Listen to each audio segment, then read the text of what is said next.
नमस्कार प्रणाम भाई लोग। तो फिर से एगो नया वीडियो में रहुआ सबके स्वागत बा।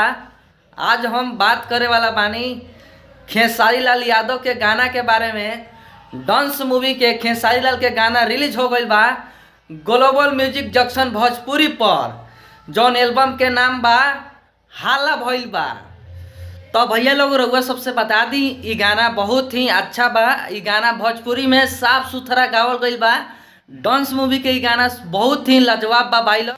अगर रउआ लोग ये गाना नहीं सुन ले तो जाके सर्च करी लो यूट्यूब चैनल पर, हाला भइल बा। ये गाना ग्लोबल म्यूजिक जंक्शन भोजपुरी पर आ गई बा।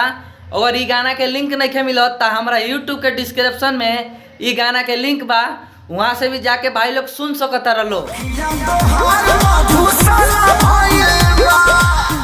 अगर रउआ सब खेसारी लाल यादव के फैन बानी तो हमारा वीडियो के एगो लाइक और प्यारा सा कमेंट, और वीडियो ज़्यादा अच्छा लगल तो वीडियो को शेयर करी लो।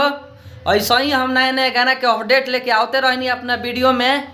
ये गाना के गईले बड़न खेसारी लाल यादव और खुशी कक्कर। राइटर के नाम बता दी भाई लोग, तो ये राइटर कृष्णा बेदर्दी जी बानी और म्यूजिक डायरेक्टर भी कृष्णा बेदर्दी जी बानी।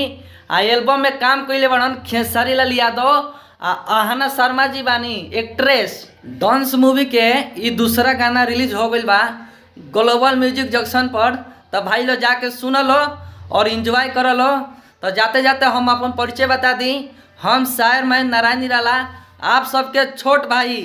तो भाई लोग वीडियो अच्छा लगल बा तो वीडियो को शेयर कर लो। फिर मिलेम अगला वीडियो में, तब तक के लिए बाय दोस्तों।